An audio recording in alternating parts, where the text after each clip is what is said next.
Welcome aboard Just Jets with your captain, Matt O'Leary. Buckle up and enjoy the ride.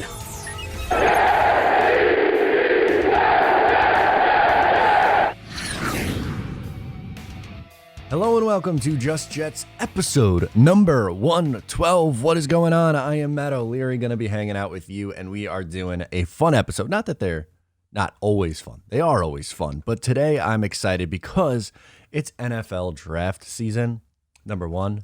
And we're 17 days out, 7 days away from the NFL draft. So I will be doing best case scenarios for the Jets in the draft. I'll be answering your voicemails. But of course, before all of that, a word from our sponsors over at Manscaped. Can we get a little round of applause? I'm excited to announce Manscaped has recently launched their ultra premium collection. Believe it or not, it's for your not so private parts. I'm talking about leveling up your hygiene routine with your favorite manly scent. This is an all-in-one skin and hair care kit for the everyday man and covers you literally from head to toe. Manscaped is trusted below the waist. Now trust them with the rest. Join the 4 million men worldwide who trust Manscaped by going to manscaped.com for 20% off and free shipping with my code JETS20. That is JETS20 for 20% off and free shipping. Get yourself something nice over at manscaped.com. Now, let's hop into what I think are the best case scenarios. And I am going to be focusing on mostly first round. It's kind of into the second round too. Just because when you have 4 picks in the top 40, I think it's so incredibly important to hit on those picks because that could be really franchise defining. And anything else that happens after that is gravy. Obviously we saw last year, the Jets get pretty good value with some guys like Michael Carter, both Michael Carters, Brandon Echols. They're able to get depth beyond the early rounds, but this is just more of a focus on what happens at the top. And also, if you are for some reason living under a rock, just know that on NFL draft weekend, so Thursday, Friday, and Saturday, I will be live streaming with Ryan from Jets Talk 24/7 on his channel and Green Bean. It's a blast. This will be our 3rd year doing it. The first 2 years were huge, obviously, but this year it's going to be bigger and better than ever. We have special guests on day 2 and day 3. So absolutely worthwhile to check out if you didn't know about it. So watch the NFL draft along with us. So what are the best case scenarios for the New York Jets? I'll give you a couple. Number 1, KT falling to pick 4. I think that is absolutely your best case scenario for what happens at pick 4. And it's possible. I think there's a pretty high chance of that happening, actually. If I had to guess today what is going to happen, to me, Aiden Hutchinson feels like an absolute lock to go number 1 overall. At pick 2, I would say there's a chance that KT is the pick at pick 2 or pick 3. But based on what we've been hearing, it feels like it is either going to be Trayvon Walker, Kyle Hamilton, or Malik Willis. And my gut is kind of telling me Trayvon Walker. I wouldn't personally do that, but this is just what it seems to be the rumblings. If you're pulling apart and trying to read the tea leaves, it feels like that's the direction that they're going. So obviously there's a chance it could be KT, but if I had to rank what my guess would be, it would be Trayvon Walker, Kyle Hamilton, Malik Willis, and then KT after that. At pick 3, that's another team, the Houston Texans, that could theoretically take an edge, but my guess would be Ike Ekwonu or Kyle Hamilton. I know that Laramie Tunsil's going to stay with the Houston Texans, but still, if you're really trying to see what Davis Mills is, it's hard for me not to take the best offensive lineman available. I could also see Lovie Smith wanting a player like Kyle Hamilton on that defense. If he goes edge again, it wouldn't be 100% surprising, but I think best case scenario, you're looking at something like Aiden Hutchinson, Trayvon Walker, Ike Ekwonu as the first 3 picks, and then the New York Jets go, okay, we have a really good edge rusher there sitting for us right here at pick 4.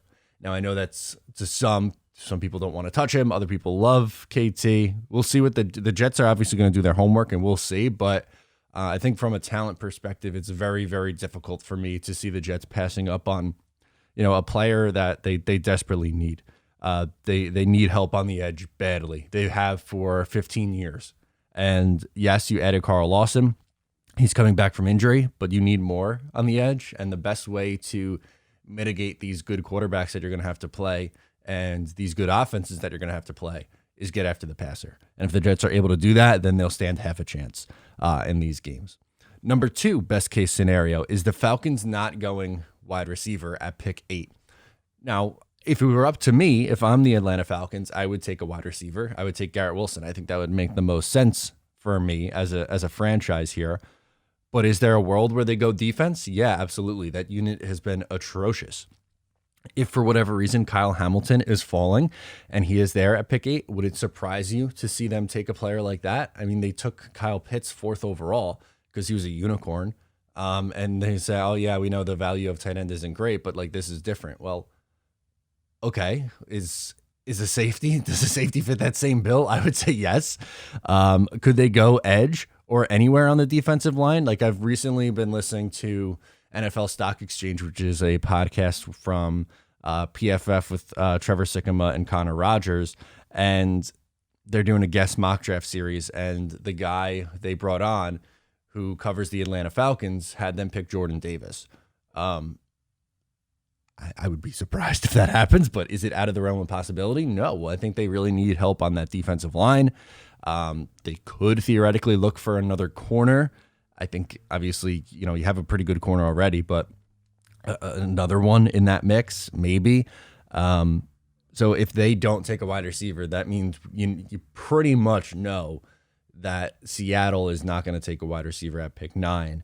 So that would leave the pick of the litter for you to take your favorite, whether it's Garrett Wilson, Drake London, Treylon Burks, whoever at pick 10, Jameson Williams, whoever the hell you want, that's available for you right there at pick number 10.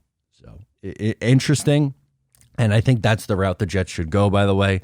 I've made that pretty clear, my stance on why I think the Jets should go wide receiver in the first round and not wait till pick 35 to fill that need.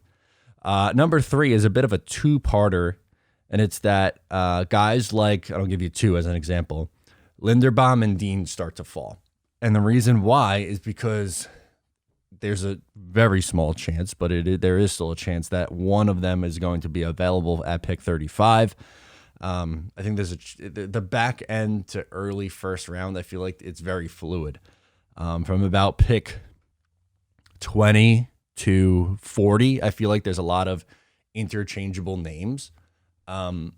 So if one of those guys begin to fall and one's available at 35, Jets are happy. You're snatching one of those guys up. And I know people say, well, there's no chance this guy is there in the second round. But there's like 42 names where it's like this guy has no chance of being in the second round. And as you know, obviously there's only 32 picks.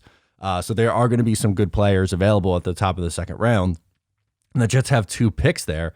And I think using one of those on like a Linderbaum or a Dean would be interesting. Or with all your later round picks that you have, or not really later, but picks from round 2 and round 5, you could create a package and move up for one of those guys.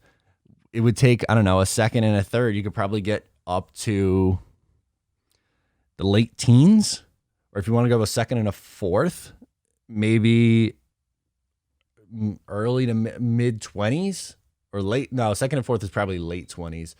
And a second and a third is probably like early 20s, more so on value wise. So, and you snag one of those guys, that's not the worst idea in the world. And then my last best case scenario is someone wanting to overpay to come up for a quarterback. Happens all the time. I know this quarterback class is not nearly as good as like last year's or the presumed 2018 class, but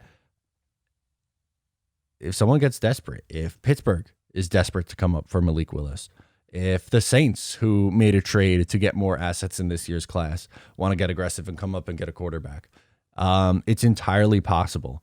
And I don't know how strongly I feel about it happening at pick 4. It could absolutely happen at pick 10. I think the only team you really have to worry about is there's a chance Detroit takes a quarterback. And I guess there's an outside chance Carolina takes a quarterback at 6. And then obviously you can move up from there. I don't see the Giants taking a quarterback. I feel like the Giants are a move back candidate with their new GM, and they have multiple picks, and they are obviously going into the very beginning of the rebuilding stages. So maybe the Jets get someone who really wants to overpay for a quarterback. So my best case scenarios to run through them again is KT falling to 4, bingo. Falcons not going wide receiver, another one. Linderbaum, Dean, players like that falling, and someone wanting to come up for a quarterback and paying a hefty price. I think those are your 4 best case scenarios early for the New York Jets in the NFL draft. So without further ado, we're going to get into your voicemails now. Let's get it rolling. First up is Josh in Idaho. He is calling. He's a BYU fan, so wants to give some insight on Zach Wilson. All right, let's do it. Hey, this is Josh from Idaho, and I just wanted to talk a little bit today about Zach Wilson. So I'm actually a huge BYU fan, and I've been following the Jets since he got drafted, and everyone's saying he is a spoiled rich kid and that he doesn't work hard is just wrong. So I thought I'd give you guys some insight on Zach Wilson since I've been following him since he first was in college. I go to a lot of BYU games, and when he came in to college and started, it's kind of like the same thing he was like in the NFL. Everyone thought he was going to do good, and then he struggled. He dealt with some injuries, but then the second year, he blew up. He put in the work, he grinded, he did everything that was told for him to do, and he did it. Don't be surprised if he makes the leap like he did in college into the NFL his second year. But that's all I have to say. First time calling in. Thank you. And go Jets. Josh, I really appreciate your insight because it's something that I agree with. I mean, if you look at his time at BYU, he did get better as time went on. He improved and he puts in that work. Before the NFL draft, when the Jets were obviously looking at, they had pick 2. So it was pretty obvious that it was going to be between Justin Fields or Zach Wilson. I interviewed 2 guys who cover both those individuals very closely. And for BYU, it was Jay Drew, who works for, I believe, Deseret News. And one of the things that he said was that he's a film junkie. He's always in there working. His work ethic is awesome. But then another thing he said, like to go back on the spoiled rich kid thing, and I know I've said this story a million times, but he talks about Zach Wilson driving for either DoorDash or Uber Eats, one of those companies, in order to pay for his trips to California for his quarterback clinics. So, like, I don't know. To me, that doesn't scream spoiled rich kid. Like, yes, he comes from money, but, like, I don't necessarily, like, I don't know. I think that was unfairly held against him last year. And Josh, I hope you're right, because it would mean a lot for this franchise if Zach Wilson takes a significant step forward. And that's my expectation. I think he would take a step forward in year 2. This team's better around him, and it's important to continue to improve this team so that Zach Wilson could take those steps forward, which didn't happen with Sam Darnold. Some of that was on Sam Darnold, obviously, but some of it was also on the environment, which was the Jets did him absolutely no favors. And, well, he's barely hanging on in Carolina right now. Let's go Rick in Staten Island. Hey, how you doing, man? How's everything, man? It's me and Rick calling on Staten Island again. I'm just calling in. I see the number again. I'm just like basically saying, I wish they would have signed more weapons for Zach Wilson. I mean, you signed tight ends, but we still need to score points, stay on the field. We shouldn't have signed another safety. We should have signed another corner. You know, we need INTs. I don't know about Bryce Hall and Echoes and Carter, you know, and whoever the other guys that have played, because I wish we would have signed Richard Sherman and Steven Nelson. So the thing is, man, you have to realize that if you want to win in this game, you don't want to keep failing and we don't win no games this year when the season get ready to start. You know, we only win 7 games or 4 and not make the playoffs. You understand what I'm saying? So I wish they would at least signed, you know, got another wide receiver or somebody else, or signed Cole Beasley from the Bills, since they got Jamison Crowder that went over from the Jets to the Bills. And I didn't understand why we didn't try to make a trade, but we don't want to give up all our draft picks because we don't have a 6th round and we don't have a 7th round. So we got to play with 1 through 5, and I think that's it until 2023. And they should have kept Joe Flacco instead of trading back for him. And they need a backup quarterback, a veteran, somebody who could throw the ball, run, scramble, just in case Zach Wilson gets hurt again. He needs to get his weight up. and he needs to, run the ball more, throw the ball. We need more than 9 touchdowns. We have a tough schedule ahead of us this year, and I'm tired of seeing the same one, just us getting blown out and not having throwing the ball deep, or just, it's not about just one guy. We need more. If you got to get rookie wide receivers to come in and help, do it. What they gonna do with Jeff Smith and Vincent Smith? This is the question I keep asking. Where is all these receivers going in Montgomery? Who are these guys? They are not getting enough playing time. And did they get rid of Keelan Cole? So I hope that you listen to this message and you put it out there. But we need help. We need weapons. We haven't been throwing the ball since the 80s of Ken O'Brien, okay? We have to score points. We have to get down the field. We have to break on the ball. I don't trust Bryce Hall and Echols and Carter, okay? They should have signed another veteran corner. If you want to get aggressive, you have to go out and sign guys. Go out to Stephon Gilmore. Why didn't we get him? Why didn't we get Tyrann Mathieu? Why ain't we going after these guys? They get help out in the secondary. If we could put them on the goddamn Madden team, why can't we put them on in the NFL? If we want to win games, how are we going to be able to cover? And then Tyreek Hill, he's going to kill us if we don't cover him, if we don't go out and get any rookie corners that could try to hold him down. That's all I have to say about that, man. I will be calling back soon. Thank you very much. So appreciate it. There a lot of changes you are asking for this New York Jets team, and I think they will answer some of those in the NFL draft. Like a wide receiver, obviously, I think is going to be a pressing need. Edge is going to be a pressing need. And you talked about how are you going to be able to cover all these wide receivers? Good question.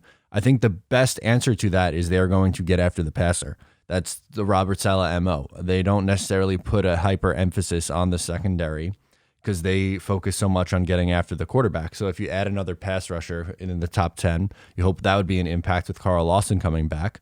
And like some of the guys you listed off, I mean, Richard Sherman's played like 10 games in the last 2 years. And like, there's no guarantee that these veterans want to come here. They made a run at Chandler Jones. Obviously that didn't work out. But to me, it's all about how you pivot. And like, there's a chance that, some more guys shake free closer towards training camp. Like the Jets signed Morgan Moses pretty late last year. If they have the cap space to add another signing like that, who's to say that they don't add a veteran who either becomes available or who is, still available? I think there's a good chance Keelan Cole comes back as depth. That wouldn't surprise me one bit. And I think they could continue to add.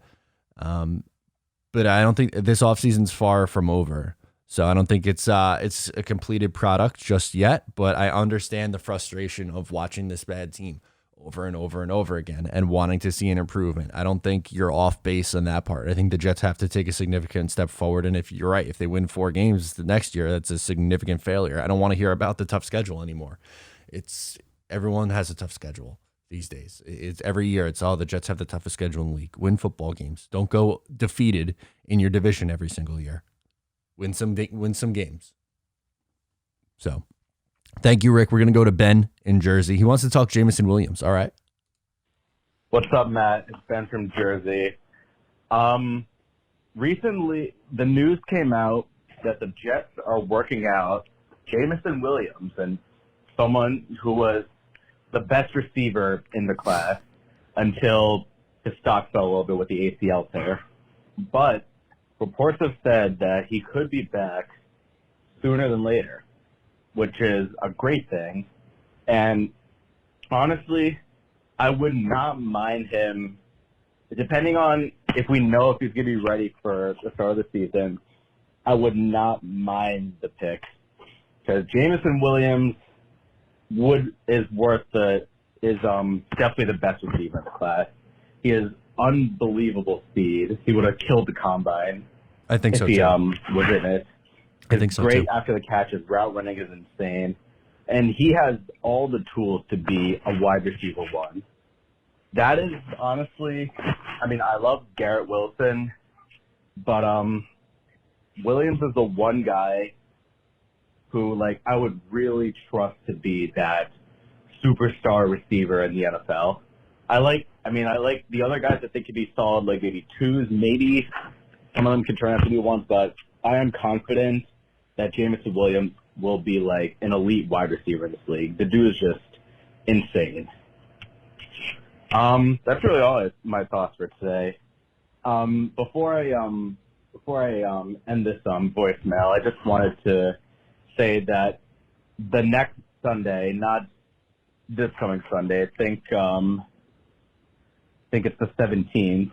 I will actually be having my first podcast. I'm going to be sick. doing a little bit of a mock draft with my buddy, and we're going to give our thoughts on the players and the picks and where they're going to go in the first round, possible trades if it happens. So if you would check it out, I'm going to leave the link in the description to the next video. So if you would check it out, that would be great. Let me know your thoughts, and as always, go Jets. Yeah, I'd love to. Send a link over to me. I would love to check it out. With Jameson Williams, if he is healthy, that changes a lot. You're right, because he's a lot of people's number one. I guess I'm a little bit higher on some of these other guys. Like I think Garrett Wilson could be a number one. I think Treylon Burks could be. I like his skill set. I think it's really unique. Drake London is my fourth favorite receiver, but I think there's a chance that he could be a number one, but they each provide something a little bit different. What Jameson Williams would give this offense, if healthy, would be a speed element, which they love, and the ability to take a top off the defense, which they don't really have right now. Who's that deep threat? Elijah Moore is not really a deep threat. I feel like he does his best work on some of the underneath stuff, but if they had someone with elite level speed who can play on the outside or on the inside too, I mean, Jameson Williams could play all over the field. I think that would be huge. And I think an addition like someone like him would be phenomenal. I'd be a little bit scared coming off that injury. I'm not going to lie to you because the Jets haven't had much injury luck recently. So that's a risk and that would scare the life out of me, but a healthy Jameson Williams would be phenomenal for this Jets offense. Nobody is going to deny that. That's for damn sure. Let's do Mike in Dallas up next. We got an interesting draft conversation here. Let's do it. Hey, what's up, Matt? This is Mike from Dallas, Texas. And I got a question, bro. Do you think it would be stupid to draft KT at 4, and if Sauce is gone at 10, get a receiver like Garrett Wilson or Chris Olave at 10, and then use those 2 picks in the second to draft up for Derek Stingley? Oh. I don't know. It sounds wild, but I just want to know what you think. So here's the thing, and thank you for the call, Mike. Derek Stingley scares me, but there is extreme talent there, right? Like as a true freshman, as an 18-year-old, he was downright dominant in the SEC. It doesn't happen very often. The issue is the last 2 years, he's been hurt. He's missed a ton of time. And that's why he's corner 2 for me. If he's healthy, as good as Sauce is, Derek Stingley is probably cornerback number 1 if he's healthy the last 2 years. But he wasn't. And you have to factor that in. And a Liz Frank injury is not an easy thing to come back from. It ended Santonio Holmes' career at like 29 years old. Or 28. He was still in his 20s, and he was just done. He couldn't play anymore after that. It's a major, major risk, but the caveat is I'm much more willing to take that risk if I already have 2 first-round picks that I've used before that. If you have 3 first-rounders and your last one is a swing on Derek Stingley, okay, it's a little bit more palatable. But if you're trying to take that swing, especially at 4, which a lot of people had that early on, that was crazy to me. Even at 10, I think that would be extremely, extremely risky because of that injury history. But like profile, size, all that stuff, he checks every single box. It's just a matter of if he is going to stay healthy. If you are willing to take that risk, then okay. Package picks together, go up to, I don't know, he'd probably have to fall a little bit, but say, trade up to 14 and take him. It's scary. I don't put that much emphasis on corner as a need for this team. I think Bryce Hall and Reed on the outside is more than okay. And I think that Michael Carter in the slot is fine. But if the Jets really did want a cornerback and did really want to move up for Derek Stingley, it's possible. And it's a lot more palatable with a 3rd first-round pick rather than using a top 10 pick on him. We're going to go, and thank you, Mike. We're going to go Blade in Idaho, who wants to talk about some more draft stuff. All right, let's do it. Hey, Matt, it's Blade from Idaho again. I called in a couple times now. Welcome back. I was trying to catch you guys on the Jets panel, like you and Green Bean and Ryan. Yep. I had a super chat, and you had to write a post game or something. I was working, so I couldn't get it while you're on there. But anyway, I had a hot take about Sauce Gardner. Ooh, okay. In my opinion, and I mean, I wouldn't hate it if we took him.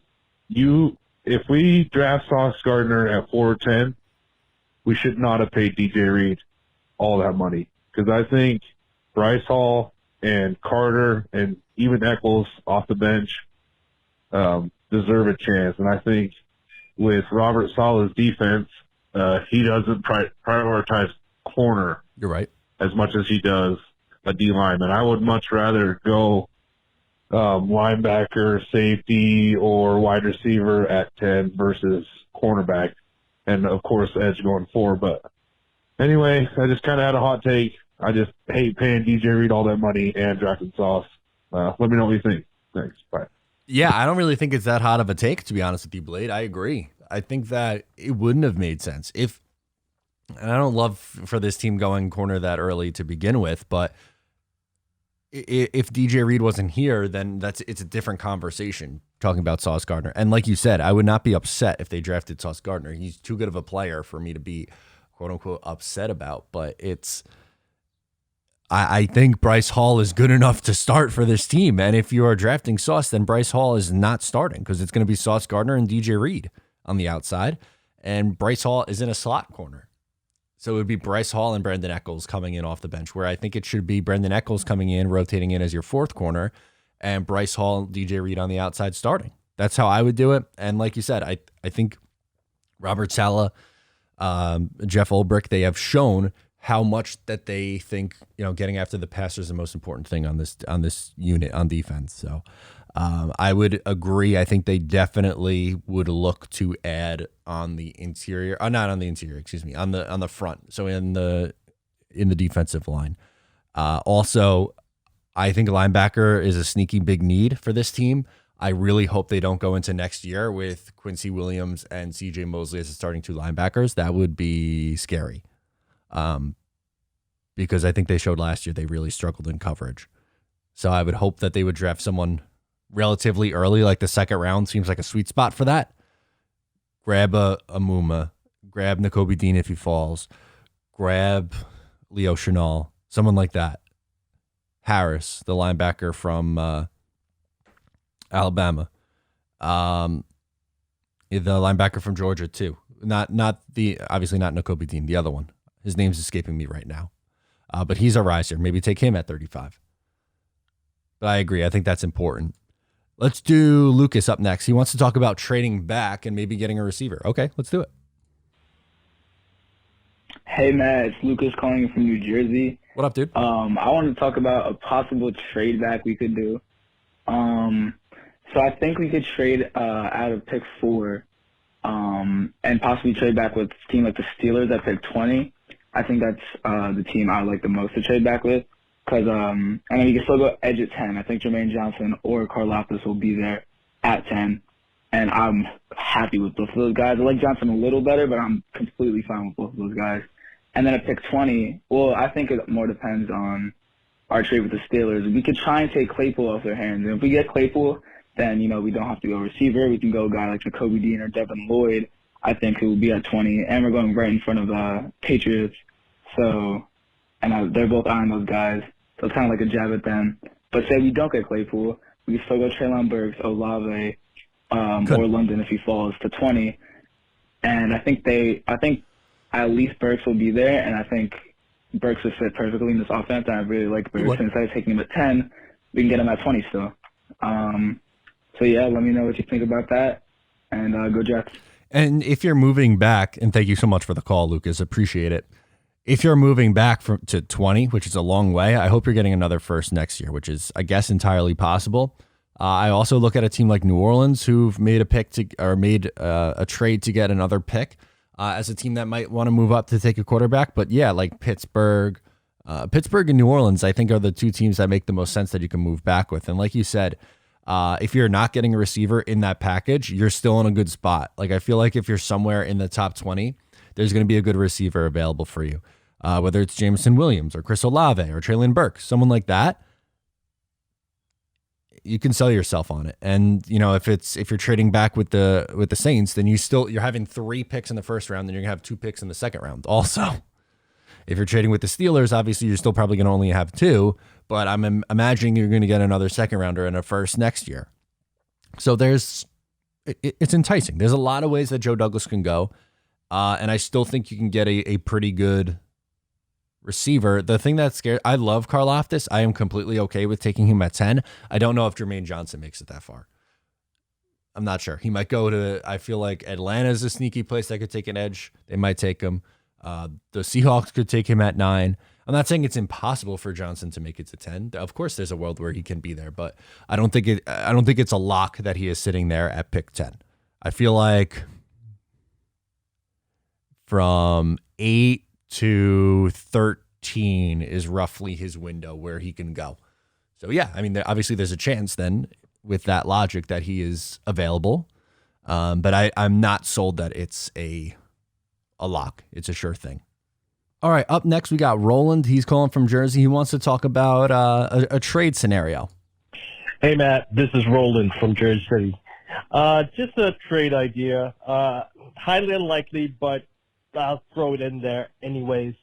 For the most part, I do believe that Brandon Cooks is a reliable wide receiver. I mean, 1,000 yards per year for 6 out of 7 years or what have you.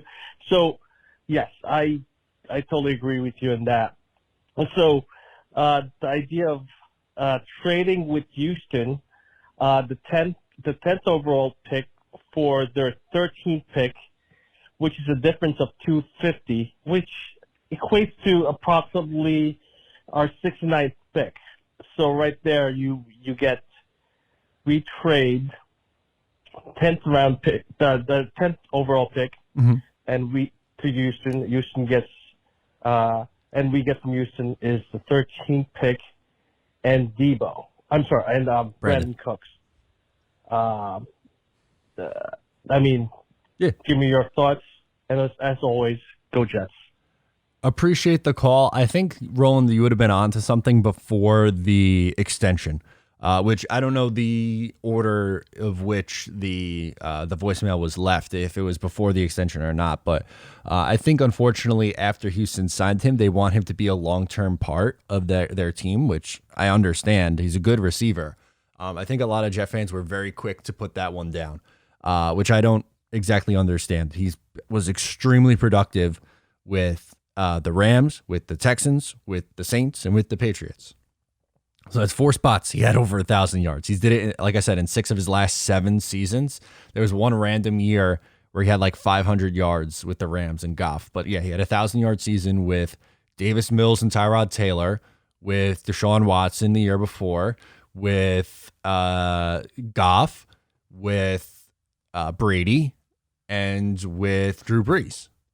Some of those quarterbacks are really damn good, obviously, as we know, but he was productive in a multitude of systems, and he's a very good player, and an underrated player, actually, I think. So I would have been on board with that before the extension. We'll close out with Matt from Jersey. He wants to talk about a trade-up scenario. Is that possible? Okay, let's do it. Hey, Matt. It's Matt from New Jersey. I'm calling in to talk about a potential trade-up from 4. I don't really see it getting talked about at all, really. But I think if